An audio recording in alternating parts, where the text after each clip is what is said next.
Olá, eu sou a professora Yasmin Gomes Casagranda e nós vamos falar sobre matemática financeira, fundamentos, contextos e estratégias de ensino e aprendizagem. E nós vamos entrar hoje nesse percurso histórico da matemática financeira, mas vamos falar especificamente sobre o ensino e aprendizagem em matemática financeira.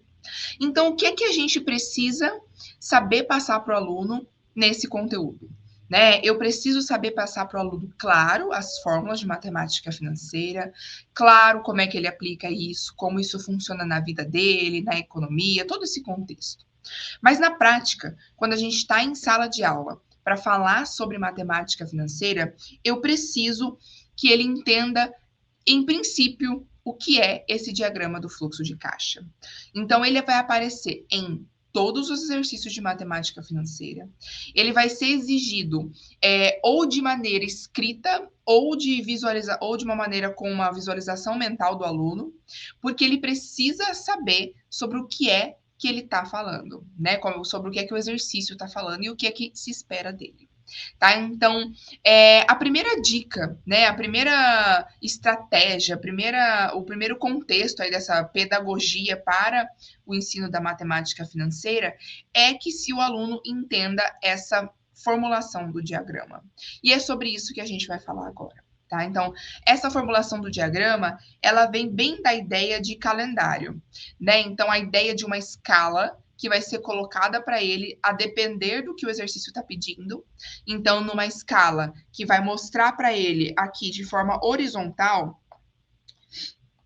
o tempo passando, né? Então, isso aqui, nesse eixo horizontal, ele vai poder visualizar, escrever, enfim, pensar sobre todos os períodos que são cada um desses tracinhos que estão aí, que estão sendo estudados naquele momento. Tá? Então, aqui está um N, né? Porque a gente não sabe o número de períodos ainda, ele ainda não foi mostrado para nós. Isso aqui é só a teoria, ainda não temos um exercício relacionado. Mas isso aqui é o que eu preciso primeiro que o aluno saiba.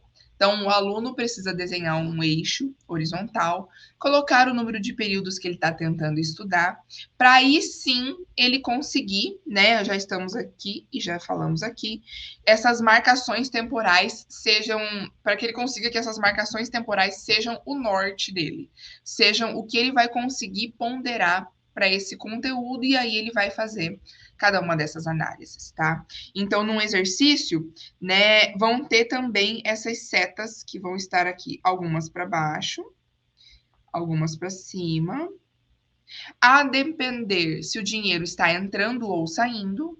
Então, uma saída ela é para baixo, numa entrada ela é para cima, né? Então, eu quero saber se esse valor entrou ou saiu de caixa.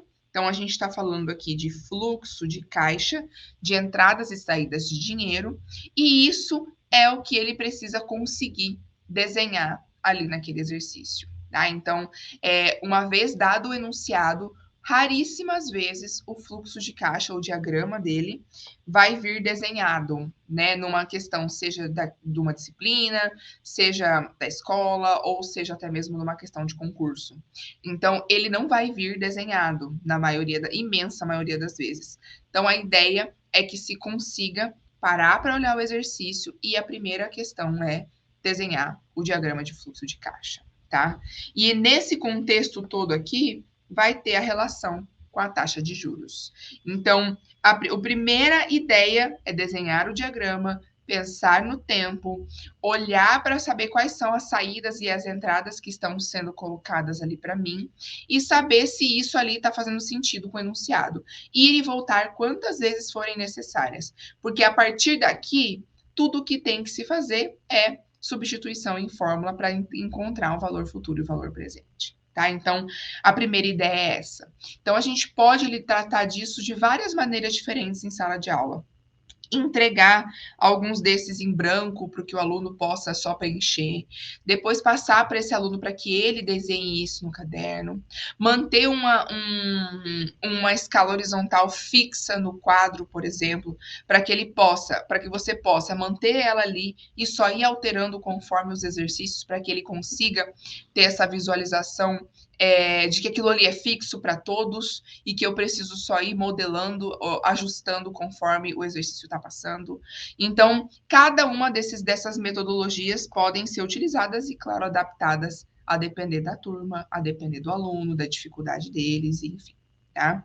Então, eu estou falando do que é que vai, então, entrar ali para nós, né? Então, os componentes são esses. Vai entrar o valor presente, né? Aqui, que está para cima, então, foi uma entrada. Vai ter uma questão de valor futuro. Nesse exemplo desenhado, ele não tem, mas o valor futuro, né? Valor futuro vai estar aqui, né? Mesmo porque o futuro é depois que já passou, nesse caso aí, depois do 10º mês.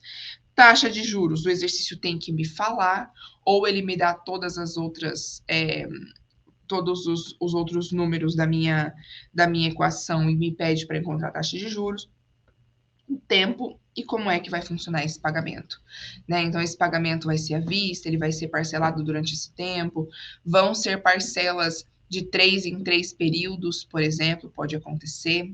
A gente pode ter pagamentos que são a partir de uma carência, então tem uma carência de 3 meses e começa a fazer esse pagamento a partir do 4º mês. Então, tudo vai depender de como o exercício aí, a teoria está sendo construída, ou o contexto aí está sendo construído. Tá?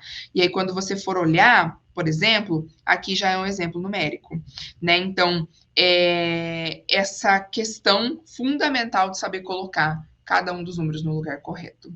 Então, a gente tem aqui, por exemplo, uma compra a prazo, ele já me falou como é o pagamento e já me falou que o valor da compra é de 1.000. Então, o valor da compra é de 1.000.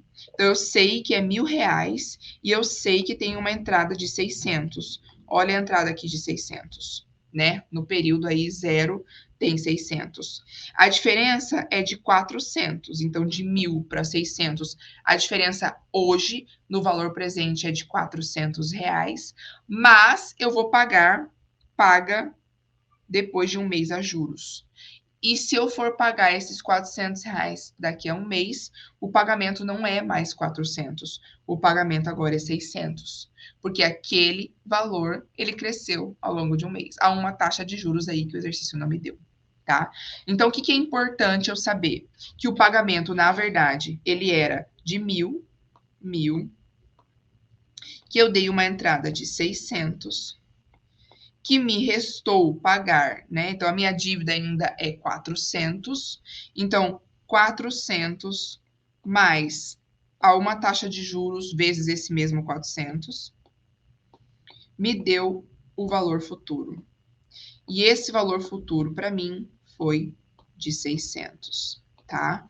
Então, sobrou para mim, ou eu tenho como dívida, né? Eu ia dizer sobrou para mim a dívida, mas eu tenho essa dívida para pagar daqui a um período de 600. Então, nossa, mas então, Yasmin, quer dizer que é sempre assim quando a gente faz um pagamento a prazo?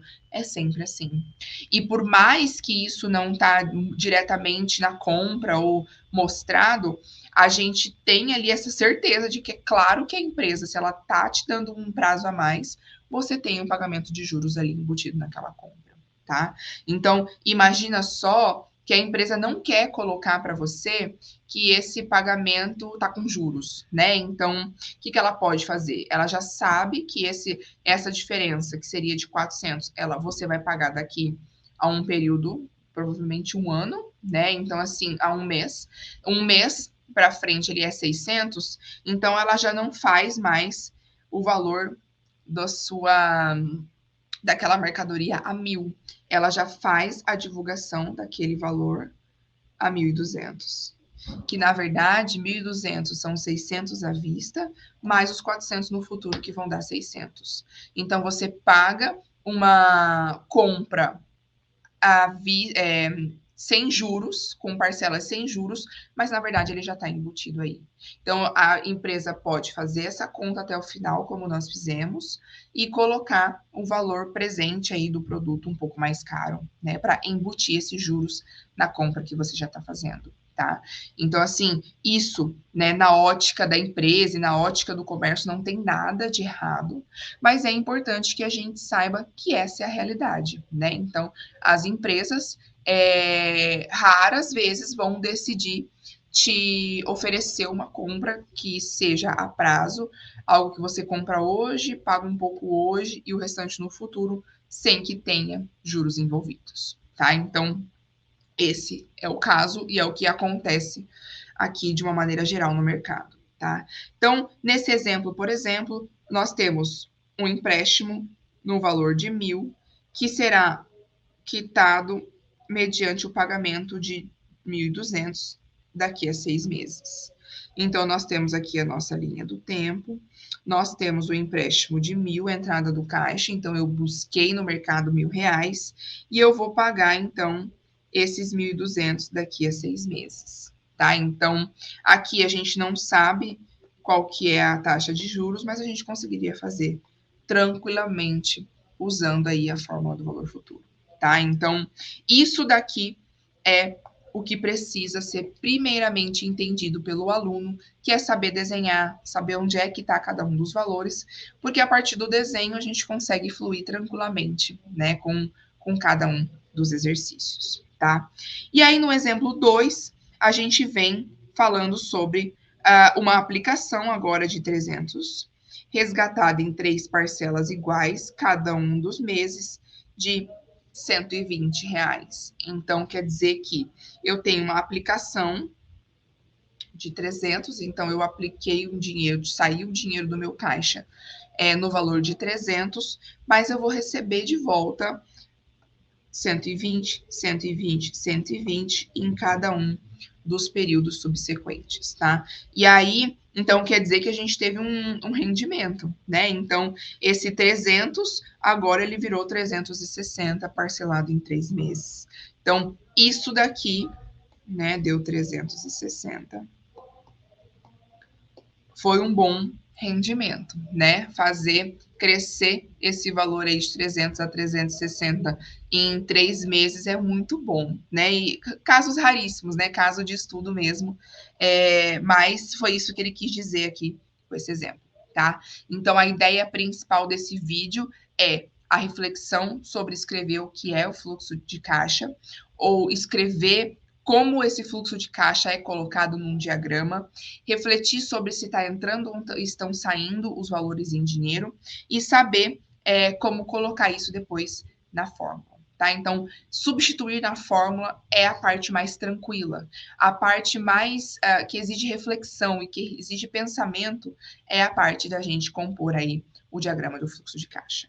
Então, agora, eu espero que você tenha aí curiosidade de olhar os materiais que estão disponíveis, de fazer algumas práticas. Então, esse próprio livro que é disponibilizado aí pela Biblioteca Digital, você tem muitos exemplos, vários exemplos como esse, para que a gente possa aí focar na prática, né, e aprender mais. Então, bons estudos a todos.